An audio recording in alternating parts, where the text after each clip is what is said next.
what's up folks, it's 2Bricks and I'm back with the next installment of my Hogwarts modular build series, which is turning out to be a pretty huge undertaking. And for all of those of you who are following along, building the steps along the way, and who are messaging me regularly to ask when the next update is, thank you so much for your patience. And this is the next small part, but I'm currently working on the roof section for the Grand Staircase Tower, which is, so I'll show you that later on. I'm working on it for kind of a quality of build experience pass, I guess you could say, where when I initially built it, I did struggle a little bit to connect all the pieces together the way that they should be, and I don't want any of that for you on the consumer side. When you actually get your pieces together, I don't want you to struggle at all. So please bear with me while I kind of iron out some of those engineering issues that I'm having. But in the meantime, I thought I would bring you this small section which fits inside of the roof section. It was always my plan to have the main Grand Staircase Tower contain Monumental's bathroom on the basement, the Grand Staircase above that, the Gryffindor common room above that, and then at the very top, Dumbledore's office. And here is Dumbledore's office. So this is something that you can build. You can actually choose not to build it if you want to just have the tower be enclosed. You can have the roof on its own without this, but I think obviously this is a really nice thing to include in your Hogwarts, to be able to have the Dumbledore's office, where lots of cool things take place within the movies especially. And so I've made it as a little kind of removable diorama here that you can place figures in and do different things with. So this is what I'll be showing you today. Instructions for this are available right now. Check out the link in the description, and then you can go to my Rubricable page and you get a PDF building guide. And of course, all the other parts of the series so far as well have their own PDF building guides and parts list that you can order the parts very easily on Bricklink if you so choose. So I'll show you this today, all the individual little features of it. It's a small thing, so it won't take too long. And then I'll go ahead and place it onto the larger Hogwarts layout, and you can kind of take a look at how it looks alongside everything else that's been done so far. And hopefully this will tide you over for a little while until I figure out the problems that I was having with the roof, and then we can get that tower finished out, looking all beautiful and pristine. So yeah, let's dive in and take a look at the features of my Dumbledore's office diorama. So for folks who may not be familiar, Dumbledore's office is located in the Grand Staircase Tower at the very top in the roof section, in those three, or at least in the movies, in those three little towers that are kind of stuck end to end in a kind of upwards fashion onto the side of the Grand Staircase Tower roof. And so the inner part of this that you can see here is kind of, you can see the different intersecting parts of the tower from the exterior. You can kind of imagine how the office is structured. So the towers would kind of go up in this direction. And I believe that there are stairs and everything to indicate that you can go higher up into the office within the actual set from the movie. But what I've depicted is the main office space here, where Dumbledore has his desk. He has his table with all of his little trinkets, the pensieve in the one corner, or the pensive, depending on how you want to pronounce it, where Dumbledore can go over his memories and things from the past. And then I have in here just a representation of the candy, the licorice snap that Harry steps on to unveil the secret location of the pensive in the fourth movie. I have a couple of portraits up here which are supposed to represent former headmasters of Hogwarts, and every time one of them dies, they get immortalized in portrait form and hung up here in the office to kind of watch over and give advice to the new headmaster. We have a perch here for Fawkes the Phoenix. Some little kind of collected items here, again with potentially potions or memories or other things like that kind of scattered around. There's a little area here where you can store the sorting hat, where it lives for most of the year when it's not performing its sorting hat duties at the start of term. And so obviously the figures and things that you see in here are not included as part of the instructions. You can fill in your own versions of these characters. So that includes the sorting hat and also the Fawkes figure.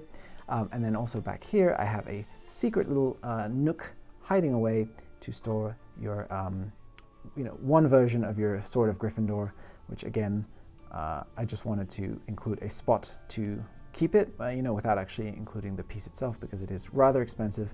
And then back here, Dumbledore has a globe and a little kind of raised gangway area here where he can go and pace and do his thinking and read some books. So, you know, there's little piles of books all over the office because Dumbledore is a voracious reader, of course.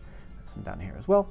And then we have the bookcases that are lining either side. And what I tried to do is to use as much of the pieces that were included in the official Dumbledore's office set to dress the sides of this. So making maximum use of those if you did indeed get them. But I did have to customize this shelf quite heavily in order to make room for the sorting hat there.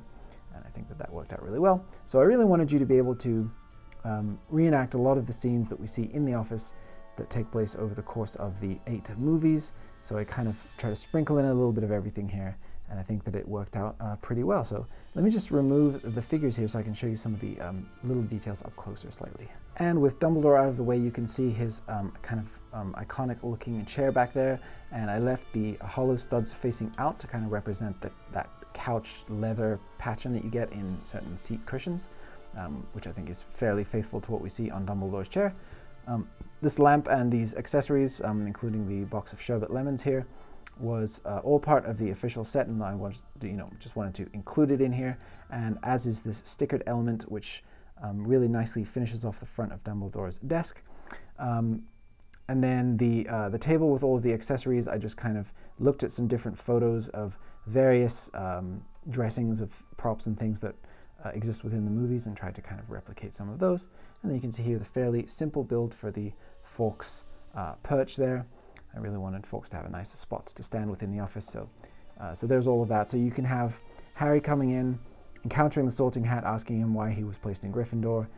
Imagine Fawkes catching a light, Dumbledore coming down the stairs, and Harry trying to make an excuse for why, or try to explain why Fawkes caught on fire.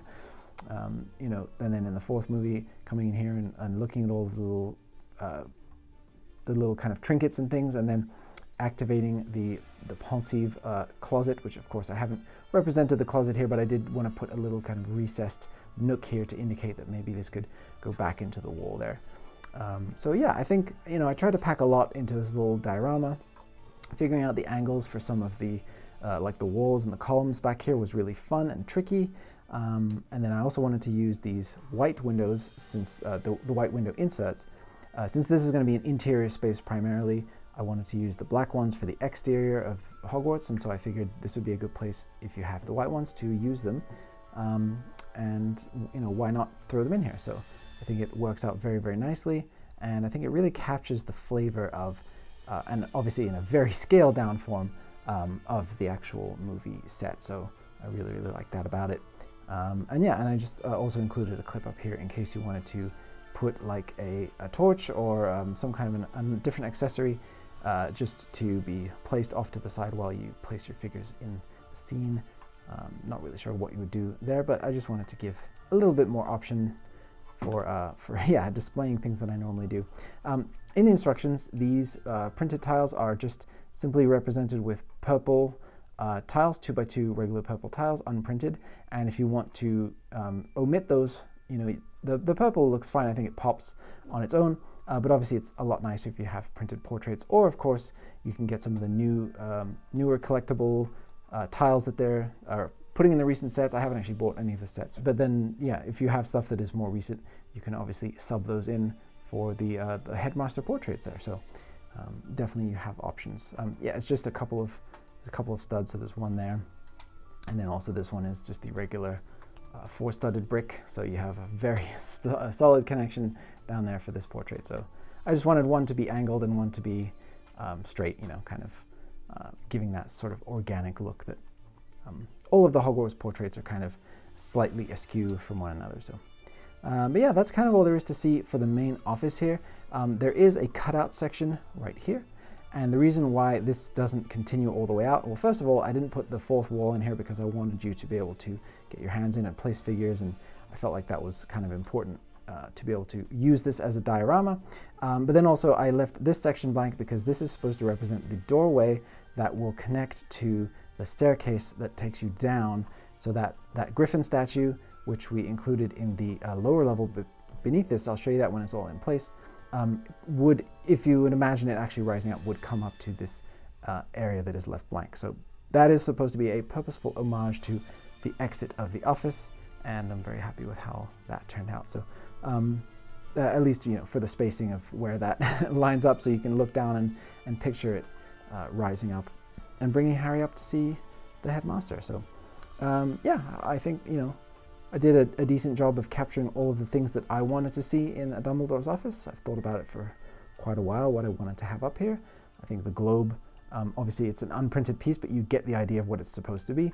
And then the railing up here I think looks really nice. You can really picture Dumbledore standing up there and doing his I won't be going quietly, kind of his triumphant stand here where he uses Fawkes to make a grand escape in the 5th movie. You can really picture all of that taking place in this room, so or at least I can. So yeah, let me know what you think down in the comments, if you think that I nailed the look of this office or if I missed on this one. But it really wasn't a ton of space that I had to work with, and obviously we're already scaling this up considerably from the scale of the exterior of Hogwarts, which is a very, very tiny set of tiny little towers. So obviously there's no way I could ever represent that properly, but we're cheating a lot with this Hogwarts because, you know, we want to squeeze everything in there that we can for maximum play value. So let's take a look at this alongside the rest of, you know, in place with the rest of the layout, and then we can wrap up the video. All right, and here the office is in place on top of the tower. So the next section will be the roof that will come up to about here with the continuation of the tan, and then we'll start with the gray slopes up and up and up. And yeah, here's what I was mentioning before. So down there we have the gargoyle statue, the griffin.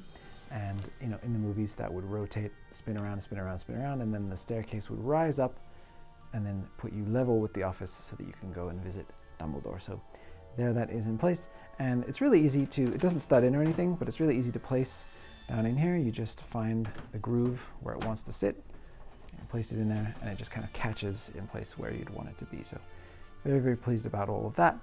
Obviously the layout is coming along. I have a super secret section over here that I'm not going to talk about just yet, but which is in progress. And then yeah, but the first order of business is the roof, and that is coming next. It is technically built already. You can see it down here on the ground. And the only thing is, like I said, I'm just working on some of the ease of use as far as the build process goes. But yeah, I'm really happy to be able to at least give you guys something to add to your tower. And then like I said, this is not a structural element, it's purely an interior, and then the roof fits over the top of it. So don't feel like you need to get this if you don't particularly want to have Dumbledore's office represented. I don't know why you wouldn't, but if you're trying to, like, you know, save money on parts, the roof is a freestanding section. I just wanted to make that clear. So yeah, this is Dumbledore's office. I'm very, very happy with how it looks and feels. I know that strictly speaking in the books or in the movies, the office is not supposed to be right above the common room, but as far as where it's been placed throughout the movies, I think that it feels like the most appropriate place. Of course, now that I've said it's easy, there you go. It feels like the most appropriate location for it in terms of being part of this tower, and, you know, still contained within a reasonable place for you to place figures and stuff like that. So yeah. Oh, and if anybody's wondering why I didn't use up more of the internal space here, it's just purely because of the structural elements inside of the roof that keep it, you know, in place. And the actual support struts and everything go right up against the top of this. So this is as high as it could go, and this is as wide as it could go on either side. And so that's the reason for the specific size that I went with. But yeah, I'm really, really happy with it. I think that it completes the whole tower here very nicely in terms of the different layers of play throughout, and you can peel them off one at a time, starting with the roof, and you immediately have something here that you can get your hands in and play with. So so yeah, really, really happy with that, and hopefully you guys enjoy your little Dumbledore's office diorama as well. So yeah, I'm gonna get to work trying to finish this roof up. This thing, okay, it's driving me crazy. All right, I'm gonna get to work on that, and I'll bring it to you guys just as soon as I can. Thank you so much for watching. I'll see you on the next video, and until then, mischief managed.